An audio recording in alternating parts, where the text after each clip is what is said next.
नमस्कार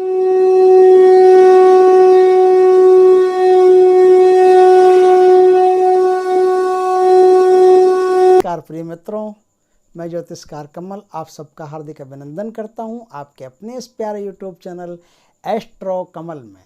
दोस्तों, आज हम बात करेंगे त्रिकाल ज्ञान, त्रिकालदर्शी। ये सब तो छोटी सी बात है, कोई खास बड़ी बात नहीं। क्या है कि आप देखते हो कि कई आजकल बाबा लोग ऐसे हुए हैं जो स्टेज पर बैठते हैं और एक पट्टी पर लिख देते हैं आगंतुक का जो आने वाला होता है उसके बारे में, भूत भविष्य ऐसी बातें, और निदान क्या होगा, कहाँ से आया है, किस वाइकल से आया है, ये सब छोटी छोटी बातें लिख देते हैं और उसको दिखा देते हैं, देख भैया ये लिखा तेरे बारे में, क्या यही है? वो कहता हाँ गुरुदेव क्या बात है, यही है यही है, और जय जयकार करते हैं गुरु जी की। ये तो छोटा सा भूत ही बता देगा, इसमें क्या है। तो छोटा सा प्रेत सिद्ध कर लो, भाई सबके बारे में जानता है, जो भी आया है, किससे आया है, कैसे आया है, कितने भाई हैं, कितने बहन हैं, ये सब तो एक छोटा सा प्रेत कर देगा। मैं आपको छोटी सी साधना बताता हूँ, थोड़े से दिनों में एक प्रेत ये काम करना शुरू कर देगा, आपके कान में सब बता देगा, भाई ये वहाँ से आया। और आप लिख दो पट्टी पर और किसी भी देवता का नाम चेप दो, मुझे तो उस देवता का आता है, उस देवता का आता है, उस देवता का आता है। ये तो सब नॉर्मल बातें हैं, छोटी छोटी बातें हैं, इनमें कोई ज़्यादा दम नहीं है। बात तो तब है जब जो आदमी आपके पास आए, आप उसका भूत भविष्य वर्तमान सब कोई बताए नहीं, आपको खुद पता चले। कोई बताया नहीं, कोई बताने वाला कान कून में कुछ नहीं बताए, आपको खुद पता चले और ये शक्ति आपके भीतर मौजूद हो। अभी तो आप पराश्रित हो, दूसरी शक्तियों के दम पर काम कर रहे हो, चाहे वो छोटी है बड़ी है, लेकिन एक ऐसी शक्ति जो आपके भीतर प्रकट हो, और वो शक्ति आपको एक साधारण भूत भविष्य नहीं, कालखंड के परे जो इतर योनि के देवी देवता, भूत, यक्ष, किन्नर, नाग, नागिन, पित्र, पिशाच, गंधर्व, यक्ष, विद्याधर, राक्षस, क्या क्या, जिसके बारे में संकल्प करो, जिसके बारे में विचार करो, यहाँ से तुरंत उस दुनिया में पहुंच जाओगे, उस दुनिया का समाचार ले आओगे। इतर योनि के लोगों से आपका संबंध बन जाएगा। इतर योनि के लोगों से जब आप साधना करोगे ना, ये साधना करोगे तो आपको पता चलेगा कि जैसे जैसे आप इस साधना को संपन्न करते जाते हो, दिन बढ़ते जाते हैं, वैसे वैसे आपकी साधना में दूसरी दुनिया के, इतर दुनिया के लोग बीच में आपसे मिलने आने लग जाते हैं। वो आपका साक्षात्कार, जैसे हम साक्षात्कार करते हैं ना किसी शक्ति का, तो वो आपका साक्षात्कार करने के लिए आने लगते हैं बीच में, वो आपका दर्शन करने के लिए आने लगते हैं। इसलिए इस साधना का पहला सूत्र तो ये है कि डरना मना है।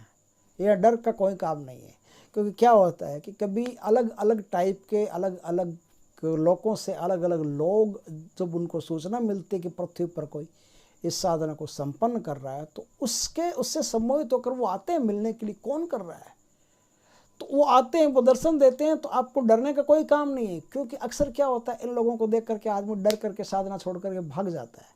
आप सिर्फ 2 हाथ, 2 पैर, आँखें, कोई मेरी तरह चश्मा लगाता है, बस ऐसे लोगों को ही देखा है आपने। तो जिन्होंने इतर योनि के लोगों को देखा नहीं है ना, उनको पहली बार उनको देख करके डर लगना स्वाभाविक है, इसलिए डर लगना नहीं चाहिए। एक तो डर, दूसरी शंका। एक तो मन में ये है कि नहीं नहीं ऐसा कुछ हो रहा है कि नहीं हो रहा है, बिल्कुल हो रहा है। शंका मन में नहीं रखें रत्ती भर भी, और डर मन में नहीं रखें रत्ती भर भी। ये साधना का पहला सूत्र है।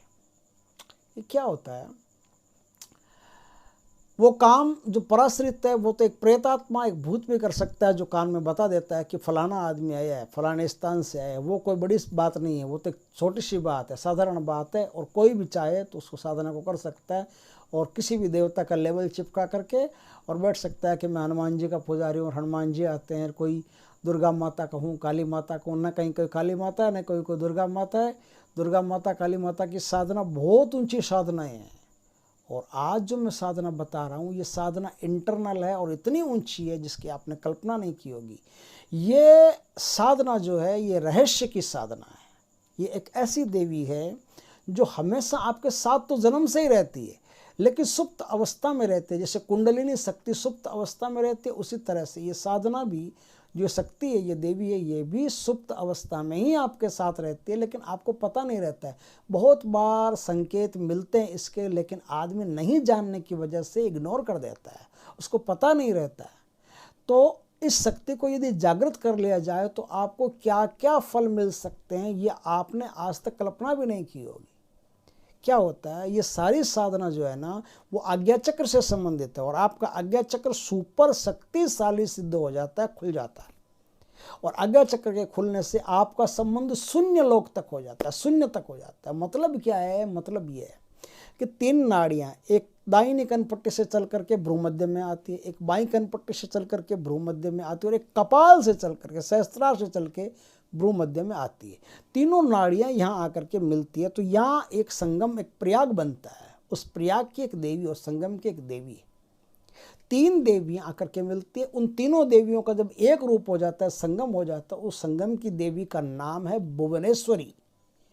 वो आज्ञा चक्र की मालकिन है, वो सहस्त्रार की मालकिन है, और वो पूरी कुंडलिनी शक्ति की मालकिन है। तो आप जो साधना आज मैं बताऊं, ये साधना इतनी ऊंची है कि जब आप साधना करोगे तभी इसका मोल समझ पाओगे। इससे मैं कितना ही कह दूं, कोई मोल नहीं समझ पाओगे आप। जिस समय इस साधना को संपन्न कर चुके होंगे, तब इस साधना की अहमियत, तब इस साधना की विशेषता आप समझ पाओगे। कारण ये है कि ये साधना आपके मेटाबॉलिज्म को चेंज कर देती है, आपकी आणविक शक्तियों को चेंज कर देती है। आपके भीतर कुंडलिनी शक्ति से संबंधित जितनी ऊर्जा है, उस सारी ऊर्जा को सिस्टमेटिक कर देती है, और हर एक चक्र से संबंध रखती है। और ऊपर पढ़ के 2 चक्र, खास सहस्त्रार से संबंध रखती है और आज्ञा चक्र से संबंध रखती है। उनमें भी आज्ञा चक्र से संबंध होने के कारण और सहस्त्रार से संबंध होने के कारण आप किसी भी लोक के किसी भी प्राणी का तत्काल दर्शन कर सकते हो। लोग कहते हैं ना प्रत्यक्षीकरण नहीं होता, साधना बहुत करते हैं, प्रत्यक्षीकरण नहीं होता। इसमें तो साधना करने की जरूरत नहीं। ये एक साधना संपन्न हो गई, आप चाहो परी को देखना, परी को देख सकते हो, आप चाहो अप्सरा को देखना, अप्सरा को देख सकते हो, उनसे बातें कर सकते हो। लेकिन क्या है कि जब मैं इतनी ऊंची साधना बता रहा हूँ, तो आप समझो कि बड़े घरों की रेस्पॉन्सिबिलिटी भी बड़ी होती है, उनमें झाड़ू भी काफ़ी देर से निकलता है, इतना आसानी से नहीं निकलता है। साधना जब इतनी ऊंची है तो रेस्पॉन्सिबिलिटी, आपकी जिम्मेदारी भी बड़ी ऊंची है। प्रिय नहीं है कि आप एक साधारण आदमी की तरह धरती पर विचरण करते रहो और किसी के सामने भी ढूंढारा पीटते रहो, अब मैंने साधना सिद्ध कर ली, ऐसा कुछ नहीं। इस साधना को तो नियम है कि आपको मौन में रहना पड़ेगा। मौन में रहना पड़ेगा का क्या मतलब है? मौन में रहना पड़ेगा का मतलब है कि इस साधना को संपन्न करने के बाद में आपकी जो वाक शक्ति है ना, वो ऐसी हो जाती है कि आप किसी व्यक्ति के बारे में थोड़ा सा गलत बोल दो, उसको लग जाता है, उसका सत्यानाश, उसका जीवन बर्बाद हो जाता है। और किसी का जीवन बर्बाद करने के लिए साधना नहीं होती। ज्योतिष और साधनाएं जीवन में मार्ग दिखाने के लिए होती है, मार्ग भटकाने के लिए नहीं होती, किसी का मार्ग खराब करने के लिए नहीं होती। तो आप भी यदि ये साधना करो तो जीवन में लोगों को मार्ग दिखाने के लिए, उनका मार्ग प्रशस्त करने के लिए साधना है। समझे बात को? वीडियो लंबा हो सकता है, मुझे तो कोई टेंशन नहीं है, जो व्यू आना है वो आना है। आपको यदि अच्छी साधना चाहिए तो मेरे साथ अंत तक बने रहिए। ये साधना आज्ञा चक्र से संबंधित साधना है, लेकिन खाली आज्ञा चक्र नहीं, पूरी कुंडलिनी शक्ति, पूरे आदमी की आणविक शक्ति से संबंधित साधना है। कैसे करेंगे इसको? इस साधना में आपको इतर योनि के लोगों के दर्शन होते हैं, ये तो एक बात है, लेकिन कोई गुप्त रहस्य हो, उन्हें भी आप चाहो तो 2 पल में उन गुप्त रहस्यों को अपने आज्ञा चक्र में ध्यान दे करके और तुरंत प्रकट कर सकते हो। क्या आज्ञा चक्र है? कोई ऐसा ग्रंथ हो जो आपको लगता हो कि ऐसा कोई ग्रंथ था और लुप्त हो गया, उस ग्रंथ के बारे में जानकारी चाहिए, A to Z टोटल जानकारी आप इस साधना के माध्यम से आज्ञा चक्र में धारण करके तुरंत ले सकते हो। इस प्रकार से आप गहन से गहन, बारीक से बारीक किसी भी चीज को ढूंढना चाहते हो, वो तुरंत आप ढूंढ सकते हो। लेकिन क्या होता है कि बातें जितनी सहजता से मैं बता रहा हूँ, वो स्वादिष्ट लग रही है ना लड्डू की तरह, उतनी स्वादिष्ट हर चीज़ होती नहीं है। स्वाद के साथ साथ मेहनत भी होती है। कोई जितना ज़्यादा बढ़िया मीठा और मिष्ठान बढ़िया बनेगा ना, उसमें कारीगर की उतनी कुशलता चाहिए। तो इस साधना को संपन्न करना तो आसान है, लेकिन मेंटेन करने में आपकी कुशलता, आपकी मेहनत चाहिए, आपका श्रम चाहिए, दिमाग चाहिए, कुशलता चाहिए, वो सब चाहिए, पूरी मेहनत होगी। बिना मेहनत की कोई चीज़ नहीं होती। मेरे पास तो नहीं होती, मैं तो नहीं जानता ऐसी कोई धन वर्षा करवाने वाली चीज़। ये जो साधना है ये बड़ी मेहनत मांगती है और साधना तपस्या से सिद्ध होती है। तो इस साधना को आप सिद्ध तो कर सकते हो, लेकिन इस साधना में जो ऊर्जा का एक बहाव आएगा ना, उसको मेंटेन करना पड़ेगा और ज़्यादा से ज़्यादा चुप रहना पड़ेगा। सिर्फ अंडरलाइन शब्दों को ही आपको बोलना है कि बस जितने शब्द की ज़रूरत है उतना ही बोलना है, कसम खा के बैठना है। और क्रोध, उसको तो खूंटी पे उठा के टाक देना है कि क्रोध जो मुझे गाली दे, थप्पड़ मारे, लात मारे, गुस्सा मारे, किसी को भी क्रोध नहीं करना है। क्योंकि आपका क्रोध असामान्य आदमी का क्रोध नहीं है। सामान्य आदमी क्रोध करके भी दो गाली बकलेगा, क्या होगा? आप थोड़ा सा कुछ कह देते हो, उतना प्रकृति में बदलाव होना शुरू हो जाता है, उतना सामने वाले का जीवन बर्बाद होना शुरू हो जाता है। आपका आशीर्वाद, आपका श्राप तुरंत लगना शुरू हो जाता है, क्योंकि आपने जो साधना की उस साधना से आपके शरीर में बहुत कुछ चेंजिंग हो रही है, बहुत कुछ बदलाव हो रहे हैं, और उस बदलाव के कारण आपकी शक्तियाँ प्रकट होना शुरू हो गई और वो शक्तियाँ तुरंत जाकर सामने वाले को तबाह या उन्नत कर सकती है। पट्टी पे नाम लिखने वाले की शक्ति, वो आप जो बाबा जी आजकल देखते हो ना, पट्टी पे नाम लिख रहे, उनकी शक्ति सिर्फ उतनी ही है, उतनी जिनका उनका स्टेज है उतनी है, जिनका उनका टेबल है उतनी है, उससे ज़्यादा उनकी शक्ति नहीं है। वो बता तो सकते हैं कि कौन कहाँ से है, आगे कोई बदलाव नहीं कर सकते, आगे कोई परिवर्तन नहीं कर सकते। वो एक अमावस कर लो, 2 अमावस कर लो, ये कर लो, वो कर लो, छोटी छोटी चीज़ें बता तो सकते हैं, लेकिन इससे ज़्यादा वो आगे कुछ कर नहीं सकते। जीवन में जो आगंतुक आपके पास आया, जो यात्री आपके पास आया, जिस समस्या से आया, उस समस्या का निदान क्या है वो नहीं कर सकते वो, लेकिन इस साधना को करने के बाद में आपके अंदर एक ऐसी शक्ति का प्रस्फुटन होगा, ऐसी शक्ति प्रकट होगी जो सामने वाले के जीवन में आमूल चूल परिवर्तन पैदा कर देगी। अगर किसी के जीवन में किसी भी प्रकार की कोई भी समस्या, उसे आप अपनी शक्तियों के द्वारा उन समस्याओं को फट से मिटा सकते हो। इस प्रकार से आप जन कल्याण कर सकते हो, खुद का कल्याण कर सकते हो, देश का कल्याण कर सकते हो। और इस साधना को सफल करना, सिद्ध करना, उसके बाद में आप कोई मामूली आदमी नहीं रहोगे। और आदमी जितना बड़ा होता है उतनी, मैंने कहा, रिस्पॉन्सिबिलिटी, जिम्मेदारी बढ़ जाती है। इसलिए किसी आम आदमी के बस की ये साधना नहीं है। इसलिए ये कहते हैं कि ये जो साधना है ये गुरु के सानिध्य में ही करें, क्योंकि एक तो ये साधना तुरंत प्रभावशाली है, दूसरी उग्र है। तुरंत प्रभावशाली है, उग्र है। इसकी छोटी छोटी बातें गुरु के सानिध्य में रहकर, गुरु के पास बैठ करके, उनसे सीख करके फिर इस साधना में कदम रखना चाहिए। यहाँ तक बातें हुई। अब हम बात करते हैं कि इस साधना को करते कैसे हैं। इस साधना को करने के लिए आपको कुछ ज़्यादा नहीं करना पड़ता। एक खास बात है, उस खास बात के आधार पर यह साधना टिकी है। पहली खास बात तो यह है कि गुरु की कृपा, गुरु का आशीर्वाद, उसी से यह साधना संपन्न होगी। जब तक गुरु का आशीर्वाद नहीं हो, गुरु की कृपा नहीं हो, गुरु आज्ञा नहीं दे दे, तब तक इस साधना को करना बेकार है। क्योंकि इस साधना में ऐसे ऐसे मोड़ हैं, किसी एक मोड़ पर आप फंस गए तो फिर निकलना मुश्किल है। तो गुरु के आशीर्वाद से इस साधना को करें। इस साधना को करने के बाद में कोई भी व्यक्ति, स्थान, वस्तु, कुछ भी हो, उसका भूत, भविष्य, वर्तमान तो आपके सामने प्रकट ही रहेगा। नाम लो, तुरंत उसके सामने प्रकट रहेगा।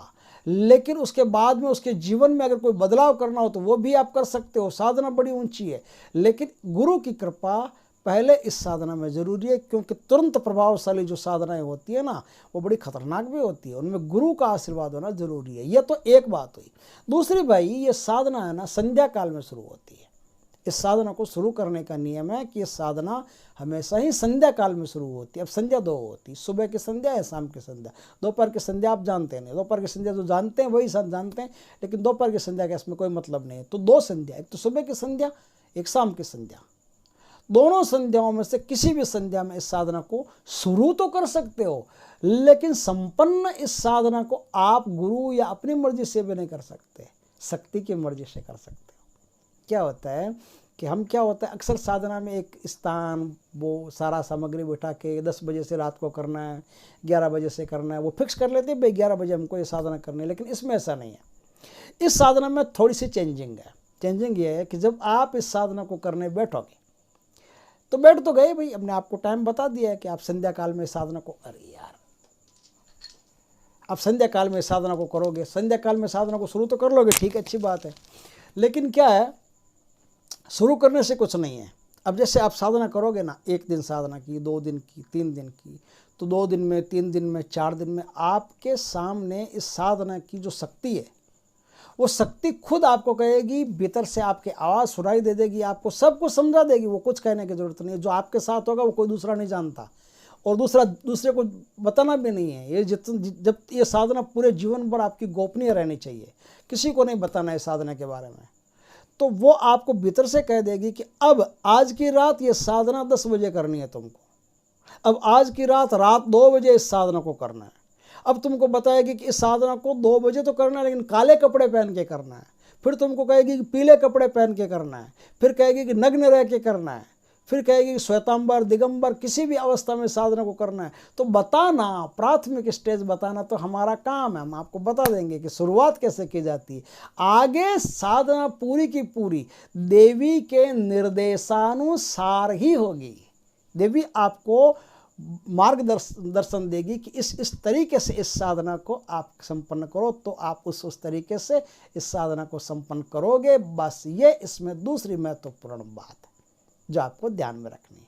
अब मैं बताता हूँ कि साधना होती कैसे है, साधना होने के बाद में क्या होता है, किस तरह से आह्वान करना पड़ता है, किस तरह से क्या काम होता है, किस तरह से आप जगत का भला करोगे, आपका भला करोगे, उसमें क्या होगा क्या नहीं होगा, पूरा समझ लीजिए। बहुत ऊंचा वीडियो है, बहुत ऊंची साधना है, मामूली नहीं है ये। बात यह है कि इस साधना को शुरू करने के लिए 3 वार होते हैं। कौन कौन से? गुरुवार, बुधवार या शुक्रवार या रविवार, 4 ले लो। बुधवार, शुक्रवार, गुरुवार, रविवार, 4 वार में से किसी भी वार को इस साधना को शुरू किया जा सकता है, या किसी भी शुभ मुहूर्त में इसको शुरू किया जा सकता है, या किसी भी शुभ योग, जैसे सिद्ध योग वगैरह हो तो किसी भी सिद्ध योग में इसको शुरू किया जा सकता है। मुहूर्त और सब अच्छा हो जाए, अपने नाम के हिसाब से देख लेना, 6वां, 8वां, 12वां, चतुर्थ चंद्रमा नहीं हो, उस हिसाब से आप पूछताछ करके पहले अच्छा मुहूर्त देख करके, और किसी भी मुहूर्त में इस साधना को शुरू करो। आपके नाम से चंद्र बल देख लेना, बस इतना बहुत है। बाकी इस साधना को किसी भी दिन से शुरू किया जा सकता है। इस साधना को शुरू करने के लिए बहुत ही शांत कमरा चाहिए आपको। एक ऐसा स्थान चाहिए जो बहुत शांत है, जहाँ भीड़ भाड़ है नहीं, सिर्फ आप ही आओ, आप ही जाओ। ऐसा कोई कमरा आप किराए पर ले लो, या फिर आपके पास हो तो सबसे बढ़िया है। फिर उस कमरे में साधना को शुरू करना पड़ता है।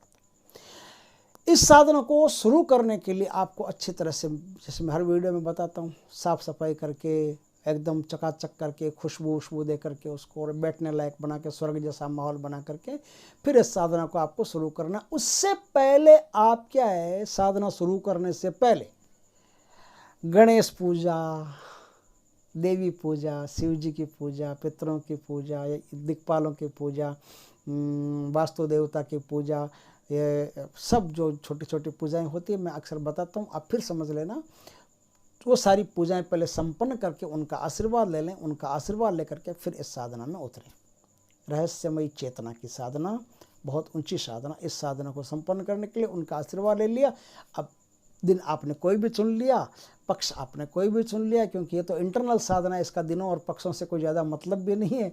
सिर्फ चंद्र बल देख लेंगे तो आपके ज़्यादा व्यवधान साधना में नहीं आएगा। गुरु से आशीर्वाद हो, गुरु का आशीर्वाद हो, तो वैसे भी विधान में कोई व्यवधान आता नहीं है, तो आप विधान पूर्वक इस साधना को संपन्न कर सकते हैं। इस साधना में सफ़ेद कलर के वस्त्र चाहिए। सफ़ेद कलर के वस्त्र आप कोई भी हो, बिना सिले हुए वस्त्र हो तो ज़्यादा बढ़िया, सिले हुए हो तो भी कोई फ़र्क नहीं पड़ता है। सफ़ेद कलर का आसन चाहिए, सफ़ेद कलर का जो पाटा आप बिछाओगे, पाटा, एक पाटा, लकड़ी का पाटा, बाजोट बोलते हैं ना, बाजोट, लकड़ी का बाजोट बिछा करके, और उस पर सफ़ेद कलर का वस्त्र बिछा करके अपना मुंह पूर्व दिशा या उत्तर दिशा, दोनों में से किसी भी दिशा में रख करके, और सामने देवी माता का चित्र आप सेट करोगे। देवी माता कौन सी? भुवनेश्वरी माता का चित्र आप सेट करोगे। भुवनेश्वरी मतलब काली, लक्ष्मी और सरस्वती, इन तीनों का समागम होता है, उसका नाम होता है भुवनेश्वरी। भुवनेश्वरी का मतलब होता है भुवन की ईश्वरी, यानी भुवन के ऐश्वर्य की सारी शक्ति। भुवन कौन? शरीर, भुवन, शरीर को भुवन। क्षेत्रज्ञ गीता में आपने पढ़ा होगा, क्षेत्रज्ञ, खेत और खेत को जानने वाला, है ना, वो गीता में अध्याय है ना। उसी तरह से भुवन बोलते हैं शरीर को। और भुवन का ऐश्वर्य जो है, उस ऐश्वर्य की मालकिन है भुवनेश्वरी। भुवनेश्वरी कौन? त्रिशक्ति, 3 देवियां होती है, वो एक स्थान पर आकर के मिल जाती है, एक दूसरे में इस तरह से मिल जाती है कि उनको निकालना ढूंढना मुश्किल है, फिर उनको नहीं ढूंढ सकता कोई, उसका नाम भुवनेश्वरी है। तो वो माता भुवनेश्वरी सहस्त्रार की मालकिन होने के साथ साथ पूरे शरीर में जितनी भी शक्ति है उन सब शक्तियों के मालकिन। तो आप भुवनेश्वरी देवी का चित्र लाइए और भुवनेश्वरी देवी का चित्र ला करके आप स्थापित कर लीजिए। चित्र स्थापित करने के बाद में धूप दीप नैवेद्य चंदन चावल रोली मौली जल आदि से पूजन कीजिए। जितना भी बढ़िया पूजन आप जानते हैं उतना बढ़िया पूजन कीजिए। पूजन करने के बाद में आंखें बंद करके आज्ञा चक्र में उनका आह्वान कीजिए कि हे रहस्यमयी देवी भुवनेश्वरी, मैं आपका आह्वान करता हूँ, हे मातेश्वरी आप पधार करके मेरी साधना को सफल बनाइए, मुझे साधना में सफलता का आशीर्वाद प्रदान कीजिए। इस प्रकार से आप उनसे निवेदन करेंगे और इस प्रकार से आप उनका ध्यान करेंगे कि हे मातेश्वरी, आप सोने के सिंहासन पर बैठी हुई, अति उत्तम वस्त्रों में सुशोभित, अति उत्तम श्रृंगार किए हुए आप अत्यंत सुंदर लग रही हो। हे माता श्री, आपके जैसी सुंदरतम देवी इस संसार में दूसरी कोई हो ही नहीं सकती। आप बड़ी दयालु हो, बड़ी कृपालु हो, भक्तों पर शीघ्र कृपा करने वाली, अभय मुद्रा में भक्तों को वरदान देने वाली, आशीर्वाद देने वाली हे माता श्री, पधारो और मेरा कल्याण करो, मुझ पर कृपा करो और मेरी साधना सफल करो।